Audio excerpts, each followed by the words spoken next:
Supposed to be locked up tight inside the county jail. But tonight, an exclusive 5 on Your Side investigation reveals how some dangerous inmates in Cuyahoga County are walking right out of the front door. On Your Side, Chief Investigator Ron Regan live at the Justice Center tonight. And Ron, how in the world could this happen? Well, it's called accidental release, and we found one case involving a 3-time convicted felon. Plus, he was on parole when prosecutors say he struck again. He dragged me over and hung me. She's describing being choked until passing out.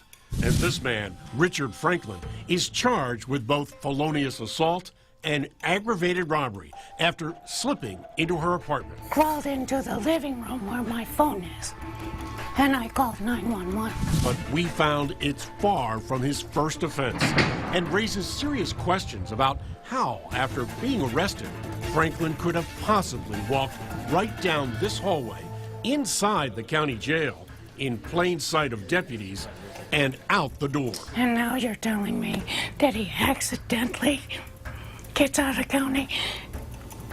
My age could have gotten hurt. I could have gotten murdered. Even more surprising based on Franklin's criminal history.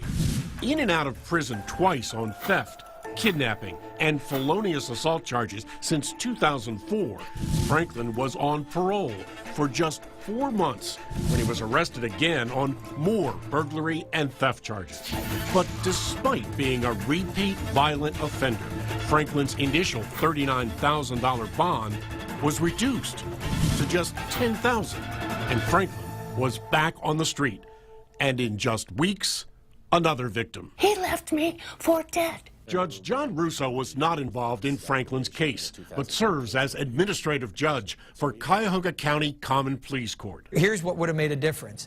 If he's on parole and the parole officer put a hold on him, which means confined to the county jail, I would know that any bond I set doesn't matter, because he could post a bond, but he'd never get out. That never happened.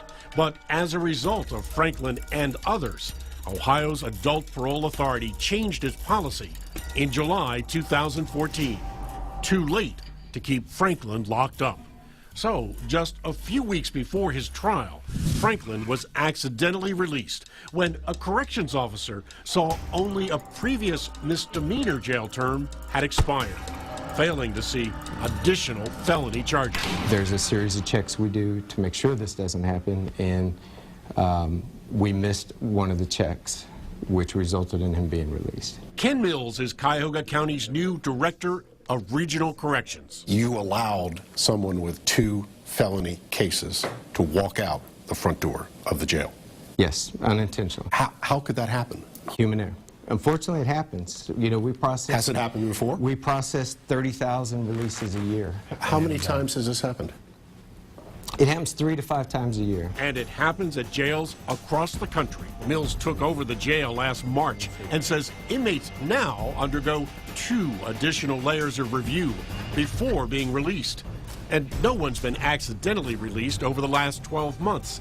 But Franklin was on the run for 9 full months, and the jail never alerted Nicola that her attacker was accidentally released. There is no policy if someone walks out of the jail, someone who's assaulted me violently, and they walk out of this jail, you don't have to alert me. No. The system, they ignored me. It's like I didn't even exist. Well, Franklin was captured this past February, and jail officials have now added a 4th layer of scrutiny before they release inmates. Plus, parole officials told me today an administrative hold has been put on Franklin. He's scheduled to go on trial next month. Live at the Justice Center, I'm Chief Investigator Ron Regan.